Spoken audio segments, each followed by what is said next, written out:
Oke, jadi pagi ini ceritanya gue habis goes di seputaran South City, dan kebetulan tempat yang biasa gue goes itu deket rumahnya pengantin baru. Ada Abang Cuping. Gimana nih pengantin?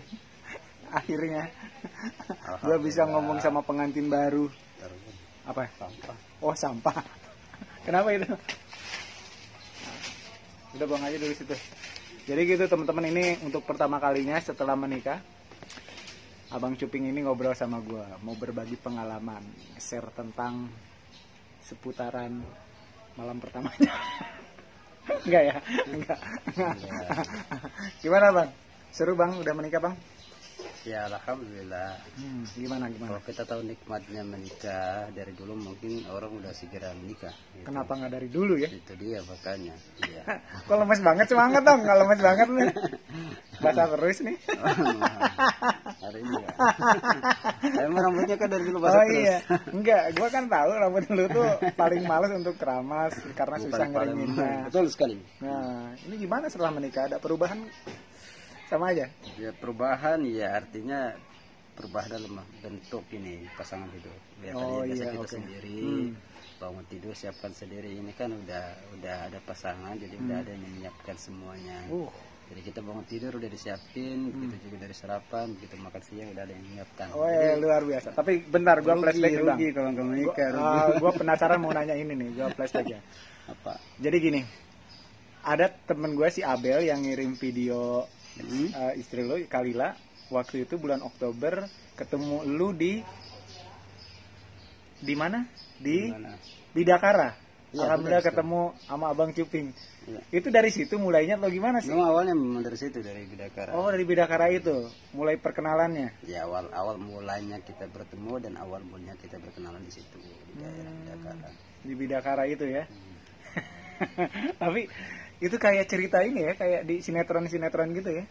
Iyalah, kita punya kisah yang sangat romantis yang selama ini mungkin banyak yang nggak tahu ya. Jadi ketemu itu bukan suatu kebetulan, padahal sebenarnya tuh gimana? Saya sama dia itu, sama istri saya itu udah pernah ketemu dari 2018 di acara final Piala Dunia. Tapi 2018 kita nggak tahu, 2 tahun yang lalu. Di mana itu? Kita belum nggak tahu. Gimana? Di rumah apa namanya, bos saya, di rumah keluarganya. Itu kita lagi nonton, terus dia bikin konten video lagi sambil video-videoan. Terus karena waktu itu ada Asia juga berbagi, ternyata di belakangnya tuh ada gua, ada saya. Dia nggak tahu dan gue juga nggak tahu, dan kita tuh nggak saling ngeh. Tapi pas ngehnya setelah udah menikah atau gimana? Setelah apa ada videonya? Kita udah mulai bangun komunikasi, udah dekat, udah komitmen, baru dia kasih dia tuh video-videonya. Kayak saya pernah lihat kamu di mana ya, terus dia video, oh ini ada kamu di sini nih. Oh iya ya, kok kenapa kita nggak tahu ya? Kenapa kita nggak kenalan di situ? Ya udah, memang belum waktunya. Oh gitu. Jadi satu hal pelajaran buat gue pribadi, jadi jodoh itu bisa di mana aja ya ketemunya ya. Betul. Kadang orang yang pernah deket sama kita gitu, pernah ketemu entah di mana, itu bisa jadi jodoh kita. Bisa jadi. Iya dong. Karena gini, jodoh itu memang kita nggak ada satupun manusia yang tahu. Kita kalau prinsip pribadi saya memang udah dari dulu pengen menikah sih. Akhirnya ketemu ini gagal, maksudnya dari segi keluarga nggak restu, dan memang bukan jodoh. Udah, kalau komitmen saya kalau memang udah, kalau misalkan saya serius, dia serius, atau keluarganya nggak setuju, ya udah kita harus mundur gitu.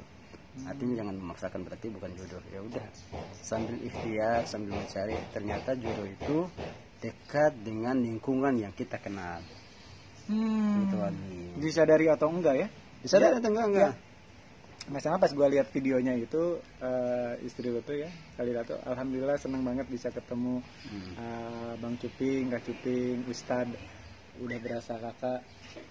Tuh, ya udah manggil. Iya sayang. Iya. Dipanggil nggak apa-apa. Apa gimana? Nggak apa-apa.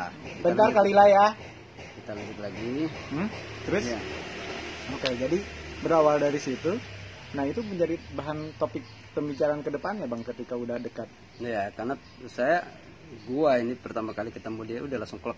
artinya udah bisa tahu, wah ini jangan-jangan ini jodoh gue yang sebenarnya nih. Dari bulan Oktober itu. Dari bulan Oktober itu hanya gue coba bangun komunikasi, gue intens, gue langsung bilang sama dia, kasih gue waktu, gue mau sholat, gue mau nikah sama kamu. Lu bilang gitu? Iya. Waktu itu? Iya. Dan gak ada tanpa basa-basi, gue gak ada basa-basi. Gentle Lu mau sekali Anda ini ya. Lu mau gak sama gue? Enggak, gue bilang kasih gue waktu, gue mau nikah sama kamu, gue serius sama kamu. Gak ada tanya bilang lu mau nggak sama gue, nggak ada. Gue. Tapi setelah itu jadi komunikasi gue statement, gue yang bikin statement. Komunikasi nggak waktu itu? Komunikasi, dan kita sering setiap hari kali komunikasi, hampir setiap saat komunikasi. Yang anehnya, gue kan sebagai teman dekat tuh, tapi kalau nggak cerita ke gue ya. Justru itu ada jagoan malah deh. yang lebih tahu tentang sejarah ini ada namanya sahabat kita Semin Septian, dia Ya tahu. plus MC lo juga ya. Dia karena dia dari awal ikutin kita semua dari kita persiapan akad nikah, dari sebelum proses akad nikah, dari kita lamaran, dari proses kita lamaran sampai kita menikah, itu dia yang tahu banget tentang sejarah itu. Oke, berarti gitu. Tadinya gue mau ajakin lu, cuma kan gue pikir lu sibuk banget, lu jadwalnya juga susah, akhirnya ya udahlah gue ajakin si Semi.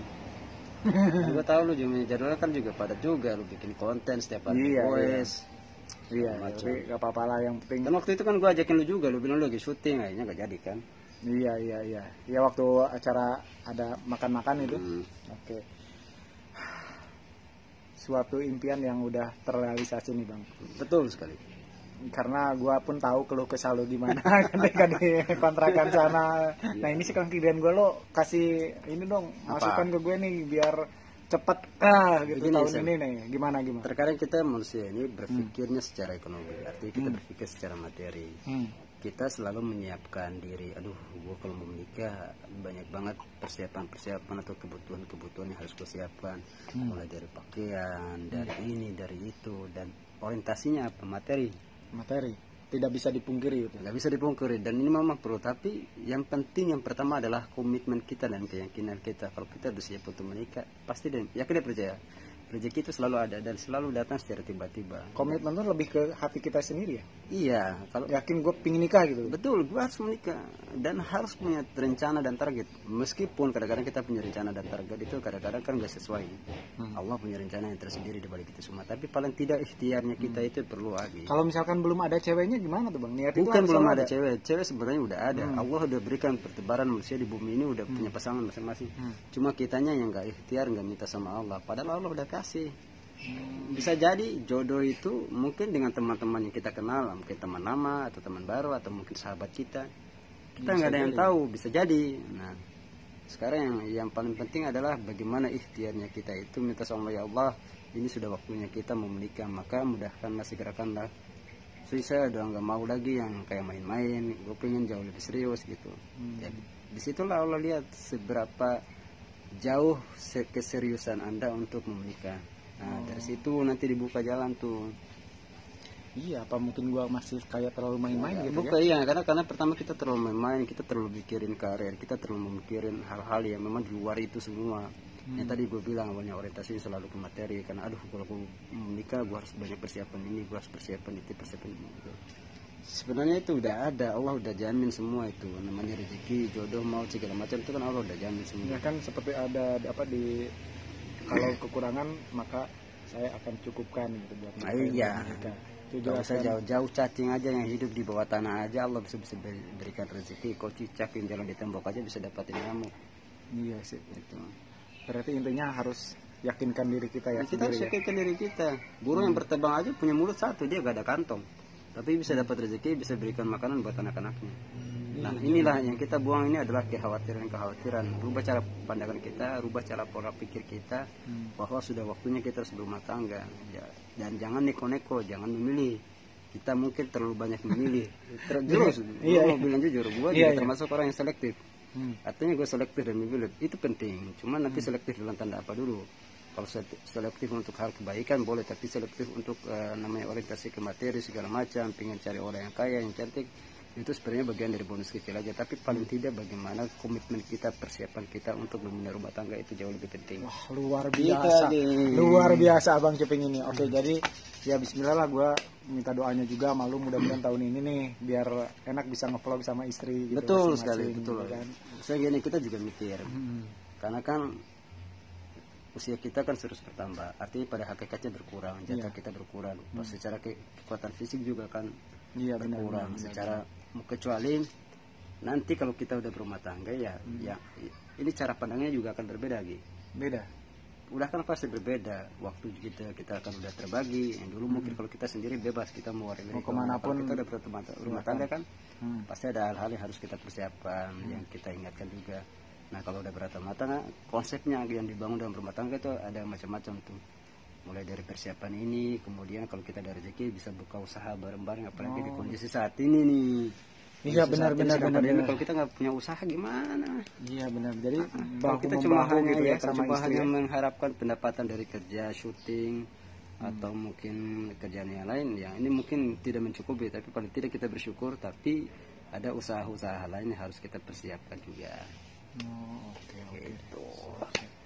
Harusnya ini nanti kita ngobrol sama Kalila ya kalau mau dia ya. That's kita right. Dan jangan lupa tanyain- subscribe guys. tanyain gimana kesan dan pesannya gitu terhadap lu sendiri ataupun nasihat buat gue pribadi terutama. Iya dong. Ya. Oke gitu teman-teman, nanti kita ngobrol lagi deh di episode berikutnya. Sukses Bang Cuping, langgeng terus. Jangan jangan keleweran sana sini. Oh, nggak ada kejujuran. Gue juga ada. Oke, gitu teman-teman. Terima kasih. Yo, assalamualaikum. Waalaikumsalam.